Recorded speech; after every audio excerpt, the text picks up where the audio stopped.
I want to start with a question and I want you to answer it honestly. If someone asked you right now, what have you done with your pre-internship year? What would you say? Now, for some of you watching this, the honest answer is not much. I haven't done much with my pre-internship year, and I don't say that to shame you in any way. I say it because that answer is fixable.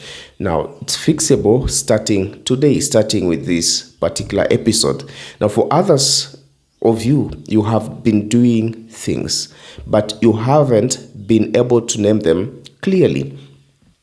You haven't been able to see them as a coherent body of work, as a story that someone else, could be a selection panel, a potential employer, a mentor, can look at and say, this person used their time well. Now, this episode, it fixes that as well, because today I'm giving you 20 specific, actionable, documented things you can do during your pre-internship year.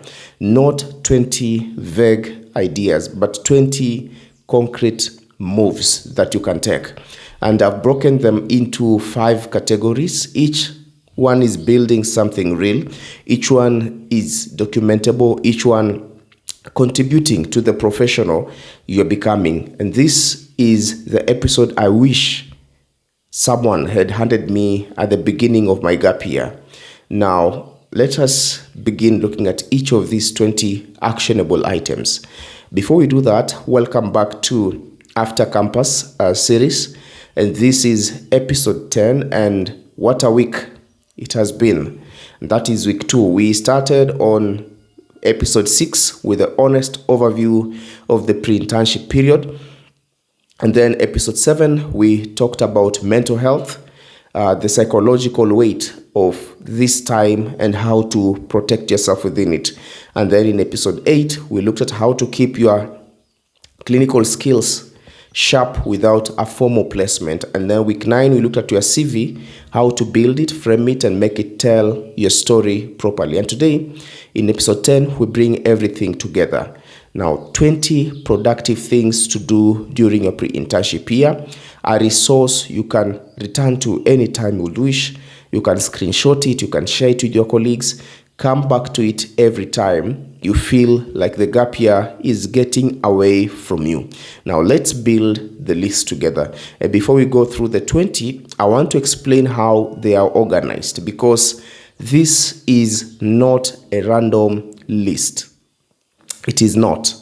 It is structured around the 3-pillar framework we introduced in episode 6, the clinical, professional, and personal pillar. And I've added 2 more categories today. I've added the financial and entrepreneurial category because the pre-internship period is also an opportunity to think about money and about building in ways that most graduates completely ignore. So 5 categories, 20 items, 4 per category that we'll be looking at in this particular episode. I'll begin with number 1. And number 1 is to build and maintain a daily active recall system. To build and maintain a daily active recall system. And we talked about this in episode 8, but I'm listing it first because it is the single most important clinical habit of the pre-internship period. 20 to 30 minutes every morning. You can use flashcards, question banks, self-testing, and not just to do passive reading, but to do active recall. Build it as a non-negotiable daily practice and do not stop until you are standing in that internship ward.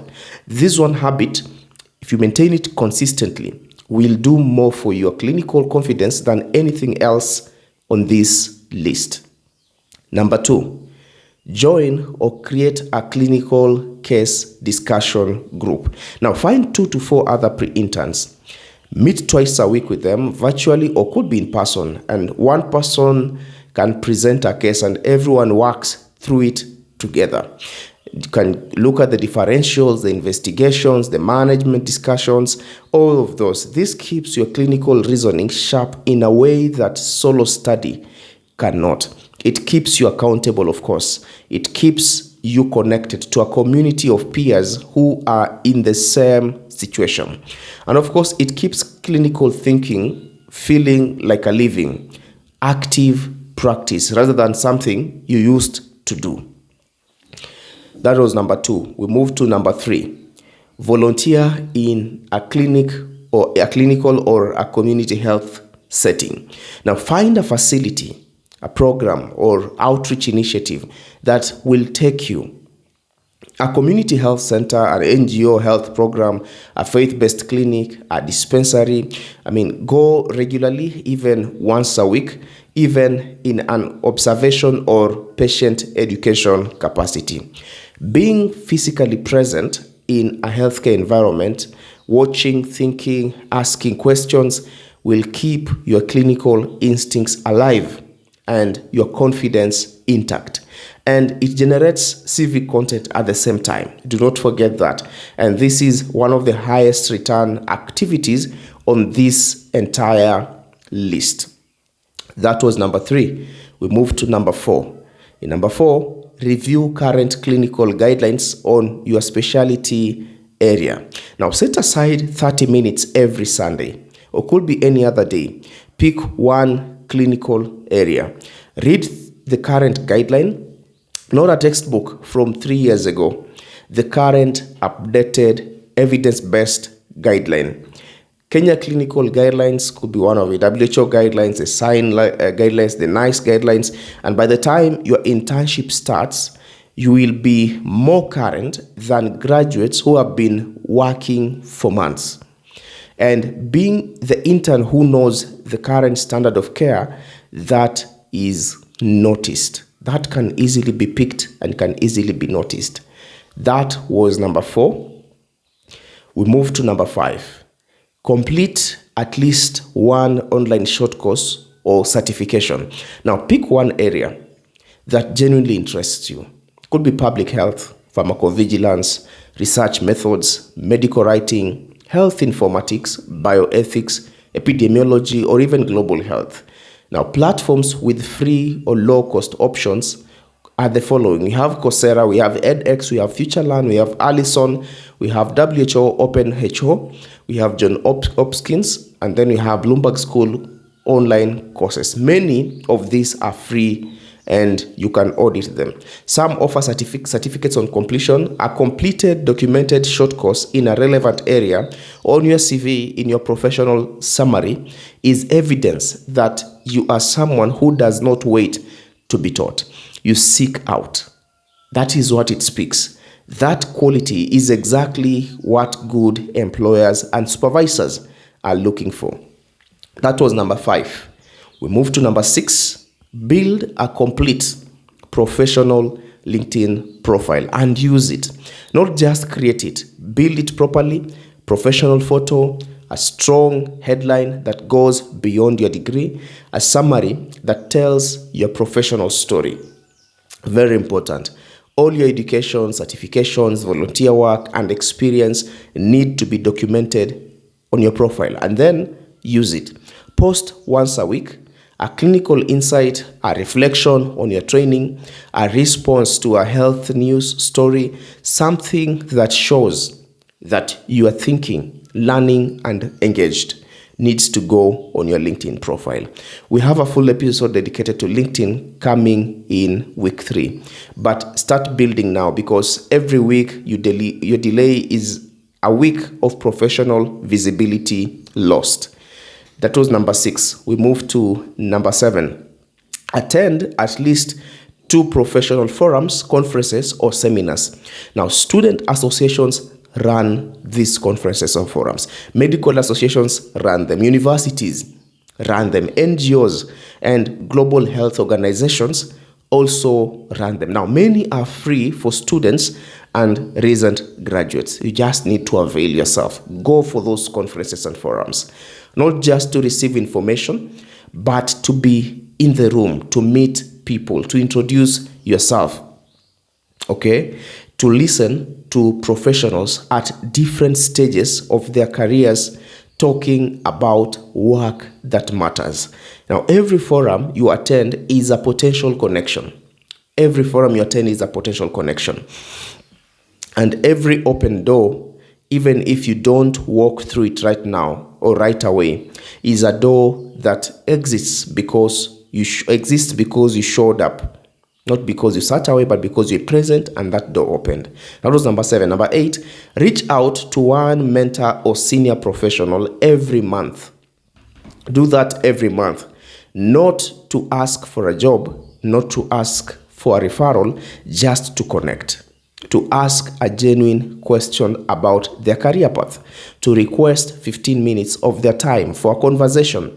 To say sincerely that you admire their work and would love to learn from them. Now, most senior professionals will respond positively to a sincere, well-crafted outreach message.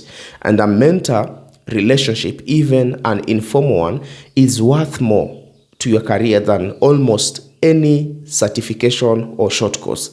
We have a full episode on how to approach senior professionals coming in week 3. But start the habit right now. 1 outreach per month, 12 months. That is potentially 12 new professional relationships by the time your internship begins. That was number 8. We move to number 9. And in number 9, we're going to talk about writing. I want to make the case for writing as a professional development activity. Not journaling, not diary entries, writing that goes somewhere. Could be a health blog, articles for a student medical journal, could be opinion pieces on healthcare issues in Kenya or Africa. It could be LinkedIn posts on clinical topics, medical writing, submissions to platforms that accept graduate contributors. Or writing does 3 things simultaneously when you engage it. It deepens, number 1, your understanding of the subject, because you cannot write clearly about something you do not understand. Also, it builds a portfolio of documented intellectual work, and it builds your professional voice, the distinctive way you communicate ideas that will serve you across every format and platform in your career. So start small, 1 short piece per week. It compounds faster than you expect. That was number 9. We move to number 10. Number 10, read 1 clinical book per month. I'm not talking about medical textbooks. That is what I'm talking about. I'm talking about books that expand your thinking beyond medicine. Books on leadership, systems thinking, economics, psychology, history, policy, entrepreneurship, communication, etc. Now, the doctors and health professionals who become the most influential in their fields are almost never the ones who only ever read medicine. They are the ones who brought ideas from outside medicine into it and changed how it worked. Now, read widely. Think across disciplines. Let ideas from different domains fertilize your clinical thinking. That was number 10. We move to number 11. Learn 1 new technical skill relevant to healthcare. Spend time. Look at data analysis basics like Excel, SPSS, R, or Stata. Scientific writing and referencing. That is another skill you can look at. Systematic review methodology. Basic health informatics, survey design and data collection, presentation skills like PowerPoint, Canva, public speaking. These are skills you need to look at. 1 skill learned properly, documented on your CV. In a world where healthcare is increasingly data-driven and technology-enabled, the health professional who can navigate both the clinical and the technical landscape is disproportionately valuable. Disproportionately valuable. Number 12, that was number 11. Number 12, contribute to research. Contribute to research. That is number 12. We talked about this in episode 9, but it deserves its own entry on this list because it is that important. Now, approach a lecturer, approach a researcher at your university or teaching hospital, and offer your time as a research assistant. Data collection, literature reviews, data entry, and cleaning, of course, transcription, whatever is needed, get involved. Just get involved, because a CV with research experience at any level tells a selection panel that you understand the evidence base of your profession, that you're curious enough to go beyond clinical practice, and that you are the kind of person who contributes to the knowledge that eventually improves patient care.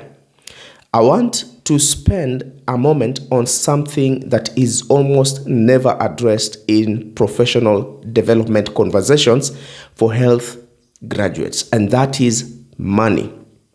Specifically, how to earn some during the pre-internship period. How do you go about that? Because financial stress during this time is real and it affects everything else.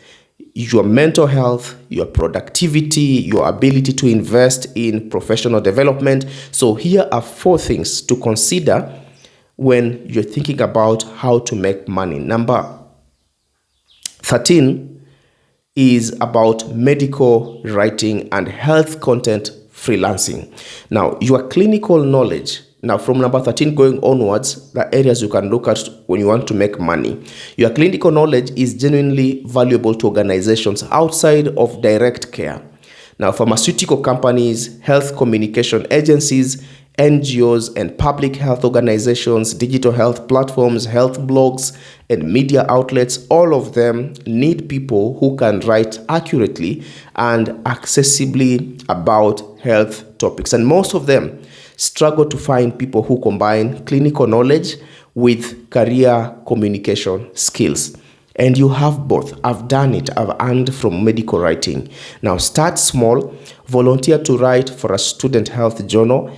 Build a portfolio of 2 or 3 published pieces. Then approach freelance platforms like Upwork, Fiverr, LinkedIn with that portfolio. Medical writing can generate meaningful income during the pre-internship period, and it counts as professional experience on your CV at the same time. That was the first skill that you can use to make money and counts as number 13 on our list. Number 14 is a second thing you can do to earn money and counts as number 14 in our list of 20. And number 14 is tutoring and academic support. Your clinical knowledge, especially in the basic sciences, is in demand from students currently in training. Medical school tutoring, science tutoring for secondary school students preparing for university entry, study group facilitation for junior students. This is income that is directly in your wheelhouse. It keeps your foundational knowledge sharp. It builds your teaching and communication skills, and it earns, of course. That is number 14, and the second skill you can use to make money. The third skill you can use to make money is number 15, health education facilitation. Now, many NGOs, organizations, schools, and workplaces pay for health education sessions. Now, nutrition talks, reproductive health education, mental health awareness, first aid training, chronic disease management. You have the knowledge, you have the credibility. Package it, approach organizations in your community and sell what you have. Offer your services as a health educator for their staff, wellness programs, or community outreach. Now, this is one of the most underexplored income streams for health professional graduates, and it is work that is directly aligned with your professional identity. That was number 15 and the third one. Number 16 and the fourth one as a skill that can earn you money is research assistant paid positions. Not all research assistantships are unpaid. Some research projects, particularly those funded by international health organizations, have specific budget lines for field research assistants. Look for this actively. Check university notice boards. Sign up for alerts from research institutions in your country. You can monitor opportunities from organizations like KEMRI, APHRC, AMREF, CDC, Africa, CDC, US, and international research partnerships. A paid research assistantship during the pre-internship period is one of the best possible uses of your time. It pays, it builds skills, it builds your CV, and it puts you in rooms and networks that most of your peers will not access until years later. Number 17, Number 17 is start one small project that solves a real problem. Start one small project that solves a real problem. It doesn't have to be a business. It doesn't have to make money immediately. But the habit of identifying a problem and building something to address it, even at small scale, even imperfectly, is one of the most valuable professional habits you can develop. A health information WhatsApp group for your community could be one of the projects you can think about. A peer study resource for students at your former university could be another project. A simple website or social media page dedicated to health education in your local language could be another project you can think about. A proposal for community health intervention in your area. Start something. Just start something, because the people who build things, even small things, develop a way of seeing the world that passive consumers never do. They see problems as opportunities. They develop tolerance for uncertainty and imperfection, and they learn by doing rather than waiting until they are ready. And those qualities, more than any certificate or qualification, are what distinguish the health professionals who lead from the ones who follow. Number 18. That was number 17. Build one relationship that is purely about personal growth. A mentor outside of medicine. A community of practice around something you love. A faith community. A running group. A book club. A creative collective. One relationship. One community that has nothing to do with clinical performance or professional advancement, where you are not a medical professional, you're just a person. Now, these relationships are not distractions from your career. They are not. Some people view them as distractions from their career, but they are not. They are the anchor points that keep you sane inside your career. Number 19, travel or deeply engage with a different community. Now, this does not have to mean international travel. It means deliberate exposure to a context different from the one you are most comfortable in. A different county, a rural community, an urban informal settlement, a different demographic, a different culture, a different health landscape. The health professionals who develop the deepest understanding of the population they serve are the ones who have made a deliberate effort to encounter lives different from their own before the pressure of a full clinical role makes that kind of engagement harder. Now, go somewhere that expands your frame. Number 20, and the last one on the list, is rest. Deliberately and without guilt. I want to close the list here because I believe rest belongs on a list of productive things to do during the pre-internship period, not as an afterthought, as a deliberate, valued, scheduled activity. You've just completed one of the most demanding academic programs that exist on earth. So your nervous system deserves restoration. Your body deserves recovery, of course. Your relationships, they deserve your presence. Your mind deserves stillness. Rest is not the enemy of productivity. It is not. Unrecovered, depleted professionals are. Now, the most sustainable version of you, the one that will serve patients well for 30 or 40 years, is built on rest as much as it is built on ambition. So, take a rest and do so intentionally, without apology, and then come back and build. After you are rested, come back and build. I want to close week 2 with something honest. The pre-internship period is one of the strangest times in a health professional's life. You are trained, but you are untested. Qualified, but unplaced. Ready, but you are waiting. You're still waiting. And that combination, being ready but not yet deployed, is psychologically one of the hardest places to live. Psychologically, it's one of the hardest places to live. But here is what I want you to carry from this week. The gap is not nothing. The gap is not wasted time. The gap, used intentionally, is the period when many of the most important foundations of your career can be laid. And it's done quietly, without fanfare, without an audience. Before the busyness of clinical work makes this kind of intentional building almost impossible.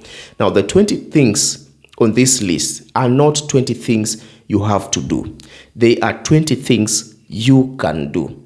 Pick 5, not all 20, pick 5. Start this week, build consistently, and trust that the version of you that walks into that internship world 12 months from now will be a fuller, sharper, more grounded professional than the one who graduated, not despite the gap, because of what you chose to do in it.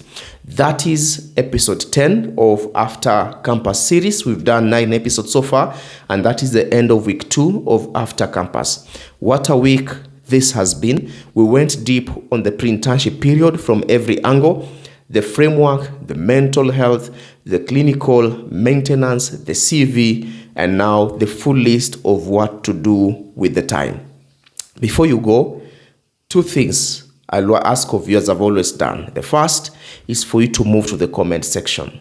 I want to know which 3 from the list of 20 are you committing to start this week. Just 3. I don't want 5, just 3. Drop them below in the comment section, because saying it publicly, even in a comment section, makes it real in a way that keeping it in your head does not. And I will be in the comments reading every single one of them. Second is about next week, and that is week 3 of After Campus series. And it is the week that I know many of you have been waiting for. We are going into networking, opportunity hunting, and professional visibility. How to get into rooms, how to approach people without feeling like a burden, how to find opportunities that are never advertised, and how to build a digital professional presence that attracts opportunity to you rather than you always chasing it.